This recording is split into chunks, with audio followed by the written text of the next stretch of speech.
Assalamualaikum, saya Iskandar daripada tanamseri.com. Hari ini kita akan bercerita tentang mencambah benih. Dalam gambar ni saya tunjukkan dua jenis benih. Yang pertama ni lah benih kailan. Benih kailan dia sangat halus, dan satu lagi ni lah benih jagung. Benih jagung ni dia kasar sikit. Jadi kalau kawan-kawan perhatikan, benih jagung ni dia macam kecut ya. Dia macam kecut. Okey, kerana masa kita simpan, kita keringkan terlebih dahulu. Jadi apa-apa yang kandungan kelembapan yang ada dalam benih tu, dia akan meresap keluar dalam proses pengeringan.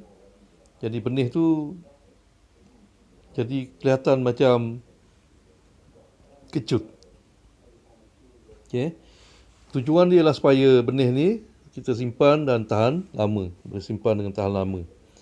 Jadi kalau orang baru bila tengok je benih keadaan macam ni, kering, dia akan kata benih ni benih yang tak bernas ataupun benih yang mati. Okay, sebenarnya benih ni walaupun dia kecut macam ni, ia adalah hidup. Ya, ia adalah hidup dan dalam keadaan yang sihat. Okay. Kailan ni sebab dia daripada keluarga Brassicas, dia sama dengan biji sawi, ia bulat.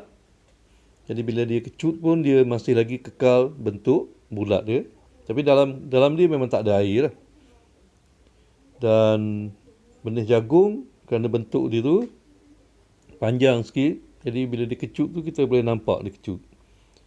Walaupun begitu, kedua-dua benih ni adalah hidup dan sihat ataupun subur kalau pokok.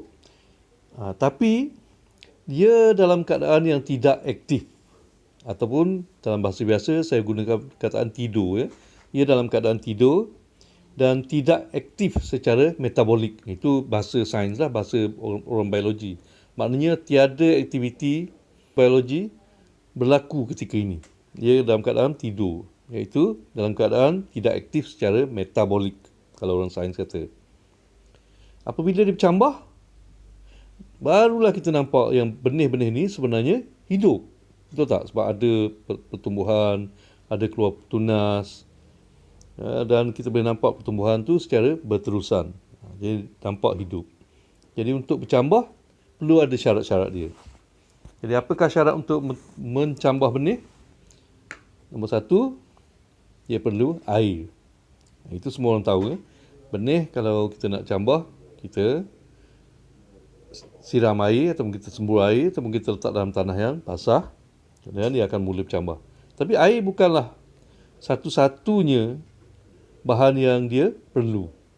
Jadi sebab itulah saya selalu pesan, jangan rendam benih terlalu lama. Sebab bila kita rendam benih terlalu lama, ada satu bahan yang dia tak dapat. Untuk proses percambahan, benih juga perlukan udara, iaitu oksigen. Jadi kalau kita rendam lama-lama, dia tak dapat udara, benih akan, embryo dalam benih tu dia akan mati. Okay, yang ketiga, benih perlukan haba, sebab dia akan melibatkan proses biochemistry, biokimia. Jadi dalam proses tindak balas biokimia, kita perlukan tenaga. Jadi tenaga yang diserap dari luar tu ialah tenaga haba. Jadi tanpa haba, benih tak akan bercambah. Sebab itulah kalau kita nak semai benih, kadang-kadang kita letak di tempat yang panas ya. Kalau kita letak air, kemudian ada oksigen, tapi kita letak dalam peti ais atau peti sejuk, benih tidak akan bercambah. Sebab benih perlukan haba. Okay, jadi sekarang kalau kita perhatikan, benih kailan ni adalah benih yang halus. Okay, kecil aja. Dalam gambar ni nampak besar sebab saya dah zoom ya. Tapi sebenarnya dia sangat halus. Dan benih jagung ni pula sangat besar. Jadi kedua-dua ni untuk bercambah perlukan air, perlukan udara, iaitu oksigen, dan perlukan haba. Okay, jadi benih yang kecil, contoh benih kailan, bila kita nak cambah dia, kita boleh rendam. Okay. Tapi masalahnya kalau kita rendam, saiz dia terlalu kecil, susah kita nak uruskan masa kita nak menyemai ya. Jadi biasanya orang akan tanam terus saja ke tanah. Okey, jadi dia akan tumbuh macam biasa. Sebab dia lah, kerana saiz dia kecil, air lembapan yang ada dalam tanah ni, dia akan masuk ke dalam benih secara sekata. Dan dia akan dapat air yang berterusan daripada, bekalan air yang berterusan daripada tanah. Sebab saiz dia kecil, dia tidak perlukan air yang banyak. Jadi, biasanya dia akan tumbuh tanpa sebarang masalah.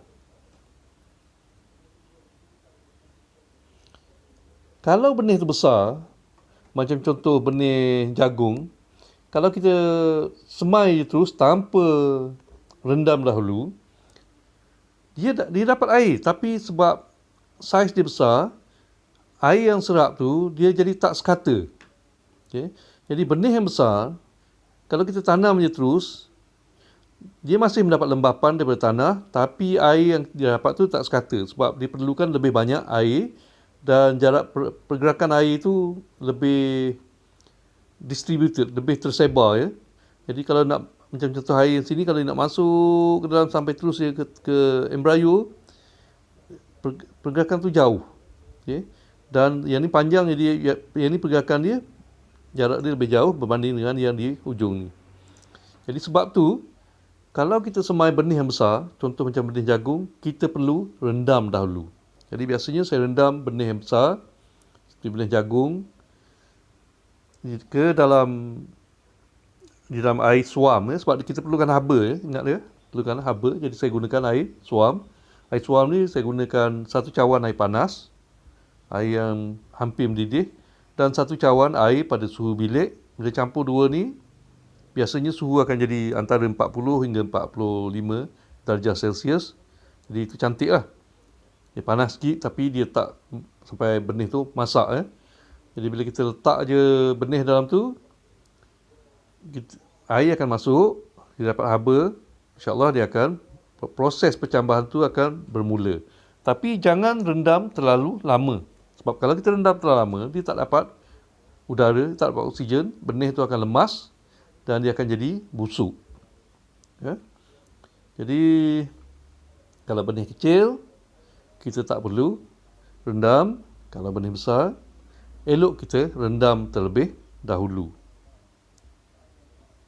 Jadi macam mana pula benih yang kulit dia keras? Okay. Contoh dia macam benih cili atau benih cili atau benih terung. Walaupun saiz dia kecil, tapi kulit dia keras. Kalau kita terus semai, dia ambil masa yang lebih lama untuk kulit tu jadi lembut, dan embrio tunas